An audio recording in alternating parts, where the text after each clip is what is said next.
కడప జిల్లా ప్రొద్దుటూరులో జరిగిన తల్లి హత్య కేసులో ఒక్కొక్క విషయం ఇప్పుడు ఒళ్ళు గగుర్లు పుట్టిస్తుంది. ఒకవైపు తండ్రి ఇంట్లోనే ఉండి హత్య చేసినటువంటి యశ్వంత్ గురించి ఒక్కొక్క విషయం ఇప్పుడు వెలుగులోకి వస్తున్నాయి. తల్లంటే ఒక ఏటీఎం మిషన్, తల్లంటే డబ్బుకు అవసరం మాత్రమే అనేటువంటి విధంగా యశ్వంత్ భావించినట్టుగా తెలుస్తుంది. ఈ కారణంగానే తల్లిని హత్య చేసిన తర్వాత కూడా ఎలాంటి పశ్చాత్తాపం లేకుండా, ఎలాంటి బాధ లేకుండా, ఎలాంటి ఆవేదన లేకుండా అదే ఇంట్లో కూర్చొని టీవీ చూసేటువంటి దుర్మార్గపు ఆలోచనతో ఉన్నాడంటే చిన్నప్పటి నుంచి అసలు తల్లిని ఏ రకంగా చూశాడు యశ్వంత్. విపరీతమైనటువంటి ప్రేమ పంచినటువంటి ఆ తల్లిదండ్రులను చులకన భావంతోనే చూశాడా? పూర్తిగా ఏటీఎం మిషన్గా తన తల్లిని మార్చేసుకున్నాడా? డబ్బుకు తప్ప తల్లికి ఇంకో వేరే రకమైనటువంటి ప్రేమను అందించడంలో విఫలమయ్యాడా? ఇప్పుడు ఇదే అంశాలు అక్కడ ఒక్కొక్కటిగా బయటకు వస్తున్నాయి.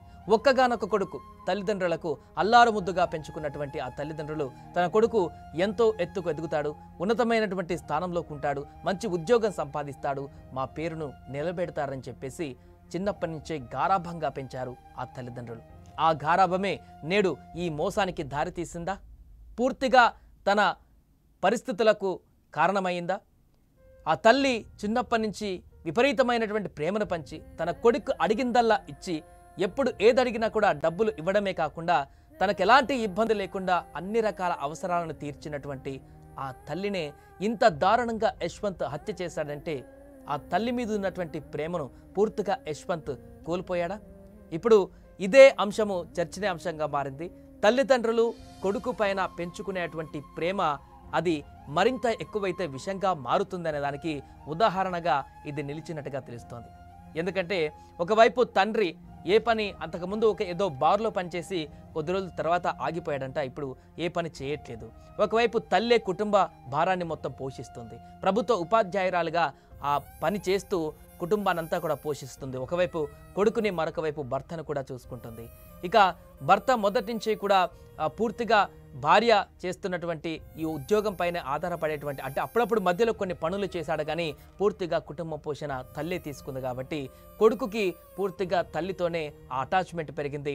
డబ్బులు తీసుకోవడము ఇవ్వడం కూడా తల్లితోనే జరగడం జరిగింది.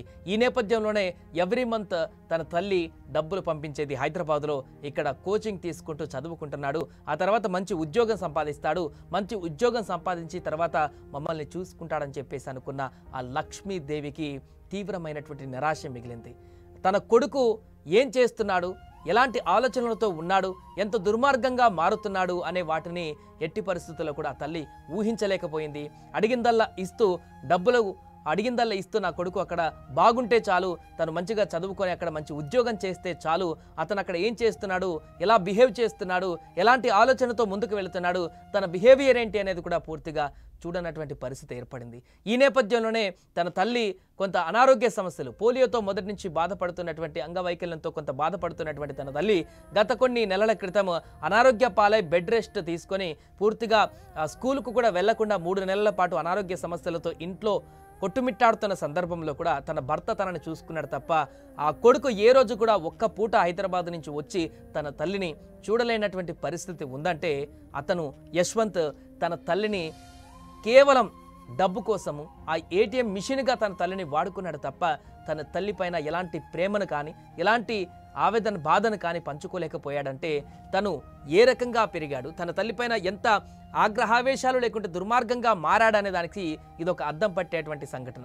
అయితే ఈ పరిస్థితి చిన్నప్పటి నుంచే కారణంగా మారిందా?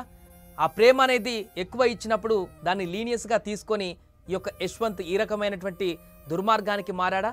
లేకుంటే ఈ మధ్య కాలంలోనే తన మానసిక స్థితి కారణంగా ఇంత దారుణానికి పాల్పడ్డా? ఎందుకంటే 2 months బ్యాక్ ఒకసారి కూడా ఇంటికి బలవంతంగా ఒక వెహికల్లో హైదరాబాద్ నుంచి తన తల్లిదండ్రులు బంధువులతో కలిసి తీసుకొని వచ్చి తనని యశ్వంత్ని అదే ఊరికి తీసుకువచ్చి ఎక్కడో నాటుమందు కూడా వేయించినట్టుగా తెలుస్తోంది. ఆ తర్వాత ఒక నెల 2 నెలల పాటు నేను బాగానే ఉన్నాను, మళ్ళీ హైదరాబాద్కి వెళ్తాను, జాబ్ చూసుకుంటాను, సెర్చ్ చేస్తానని చెప్పేసి వారికి అన్ని రకాలుగా మాయమాటలు చెప్పి తను బాగానే ఉన్నాడని వాళ్ళని ఒప్పించి కన్విన్స్ చేసి హైదరాబాద్ వచ్చాడట. ఆ తర్వాతనే ఈ దారుణానికి పాల్పడ్డాడు. ఆ తర్వాత ఇంకా డబ్బులు వేస్తే తప్ప వారితో ఇంకా ఎలాంటి రిలేషన్షిప్ మెయింటైన్ చేయలేదు.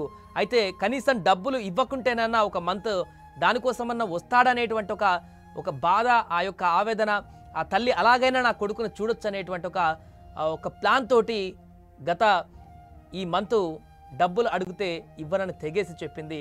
దీంతో అనుకున్నట్టుగానే తల్లి ప్లాన్ ప్రకారమే కొడుకు ఇంటికి వచ్చాడు డబ్బుల కోసం. కానీ ఈసారి వచ్చింది డబ్బులు తీసుకుపోవడానికి కాదు, ఆ తల్లి ప్రాణాలు తీసుకువెళ్ళడానికి. అది మాత్రం ఊహించలేదు ఆ తల్లి. డబ్బు లేకపోతే కనీసం దానికోసమైన ఇంటికి వస్తాడు, మాట్లాడొచ్చు కొడుకుతోటి, ఏం జరిగింది, ఎలా జరుగుతుంది, కొంతకాలం ఇంకా అనారోగ్యంగా ఉన్న రాలేకపోతున్నాడు, కొడుకును చూసినట్టుంటుంది, అదేవిధంగా మాట్లాడినట్టుంటుందని అనుకున్నటువంటి ఆ తల్లికి మాత్రం నిరాశ మిగిలింది. ఈసారి కొడుకు వచ్చాడు, కానీ హైదరాబాద్ నుంచి డబ్బులు తీసుకుపోవడానికి కాదు, తన తల్లి ప్రాణాలు తీసుకుపోవడానికి. ఇది మాత్రం అస్సలు ఊహించలేదు ఆ తల్లి. దీంతో ఇప్పుడు ఆ తల్లికి ఆ కొడుకు మధ్య ఉన్నటువంటి సాన్నిహిత్యము, అనుబంధం ఎలాంటిదనే దాని గురించి చర్చ నడుస్తుంది. ఇంత దారుణంగా తల్లిపైన ఎలాంటి ప్రేమ లేకుండా, ఎలాంటి ఆప్యాయత లేకుండా, అనురాగాలు లేకుండా ఎలా పెరిగాడు ఈ యశ్వంత్, ఎలా ఎంత దుర్మార్గంగా మారాడు, ఏం జరిగింది, తనకి మానసిక స్థితి ఎందుకు ఇలా మారింది, లేకుంటే ఏ రకంగా పెంపకం అనేది జరిగిందనేటువంటి అంశాలు కూడా ఇప్పుడు చర్చకు వస్తున్నాయి. ఏదేమైనా కూడా తన తల్లిని ఇంత దారుణంగా హత్య చేసినటువంటి ఈ యశ్వంత్ పరిస్థితి ఇంత దారుణంగా ఉండడానికి దానికి ఉన్నటువంటి కారణాలు ఏంటి, ఎలాంటి పరిస్థితులు తనని ఇంత దూరం తీసుకువచ్చాయి అనేటువంటి అంశాలు కూడా చర్చనీయాంశంగా మారాయి. ఏదేమైనా కూడా అతనికి శిక్ష పడాలి ఖచ్చితంగా.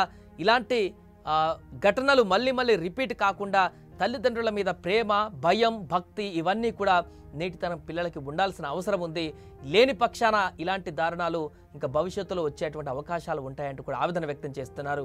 ఎందుకంటే నేటి పరిస్థితుల కారణంగా యువకులలో రకరకాల మానసిక స్థితుల్లోకి వెళ్తున్నారు. ఇప్పుడున్నటువంటి సాంకేతిక పరిజ్ఞానం అభివృద్ధి చెందుతున్నా కొద్దీ వాటి బారిన పడుతూ, వాటికి అడిక్ట్ అవుతూ ఎలాంటి పరిస్థితులకు వెళ్తున్నారో మనం నిత్యం చూస్తూనే ఉన్నాం.